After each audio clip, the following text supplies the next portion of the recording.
The Permont substation breathes, not hums, like a champion who smoked too much and still won the fight.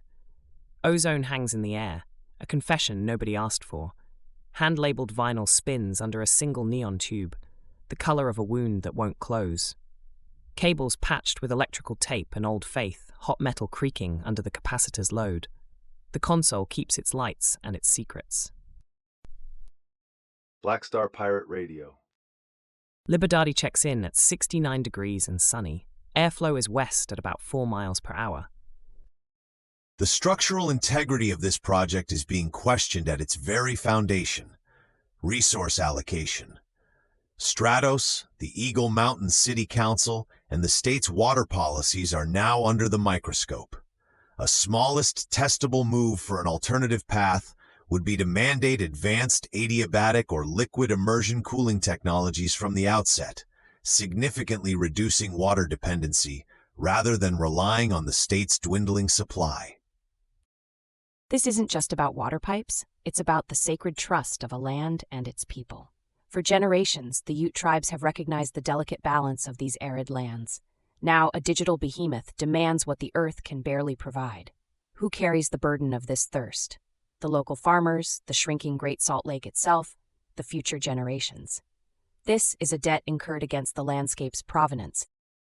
If we're looking for a playable next step, the lawsuit itself offers a clear vector. The immediate move is to demand a fully independent, publicly transparent environmental impact assessment, EIA. That assessment must include a 50-year projection for local water availability, calibrated against climate change models, and specifically detail the impact on the Lake Mountain's wildlife habitat. It forces a pause, making the invisible cost visible. Making the invisible cost visible. That's sharp discernment, Kaylin. The caller is on the line. Boundary Keeper, you're on the signal. The Boundary Keeper here. I hear environmental impact, but aren't data centers crucial for economic growth and digital infrastructure? What about the thousands of jobs Stratos promises for Eagle Mountain? Are we just going to block progress for a few gallons of water? The neon tube flickers, the color of a wound that won't close, and the room holds its breath for a second. Boundary Keeper, the point isn't to block progress, but to ensure it's built on a foundation of consent and dignity for the environment and the community, not just a promise of jobs. The question becomes, what kind of progress, and at what structural cost to our shared resources? The suit demands a re-evaluation of that trade-off. Exactly. Economic growth cannot be contingent on environmental degradation.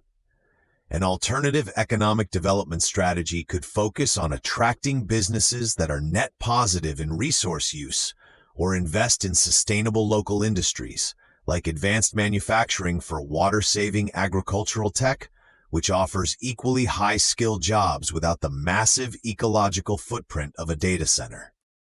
We must see beyond the immediate job numbers. The myth of unlimited growth often masks a deeper depletion.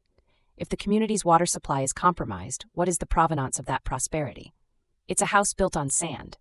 The question isn't if we need data, but how we house it without sacrificing our future.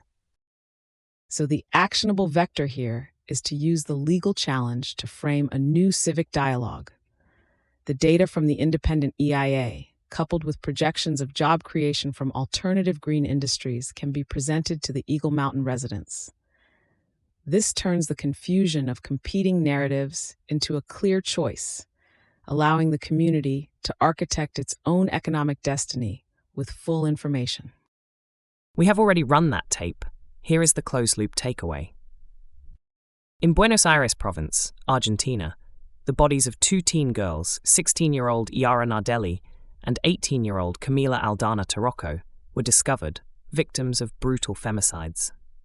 These tragedies add to a chilling tally of over 200 femicides in Argentina in 2023 alone, reigniting the Ni Una Menos protests and exposing persistent systemic failures in protection and justice for women. A digital architecture of accountability. That's a direct challenge to impunity. Boundary Keeper, your thoughts on this dire situation. You're on the signal. It's horrible.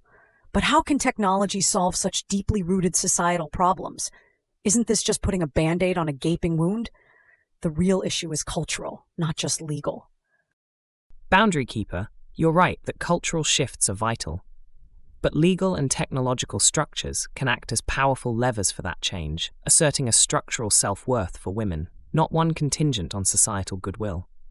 The Justice Tracker, for example, seeks to integrate logic and emotion by giving voice and data to the outrage. The Stratos Data Center projects Black Star Pirate Radio. Continue the signal at TogeeVision.com. Tune in, Sparks and Stories, Gig Passport.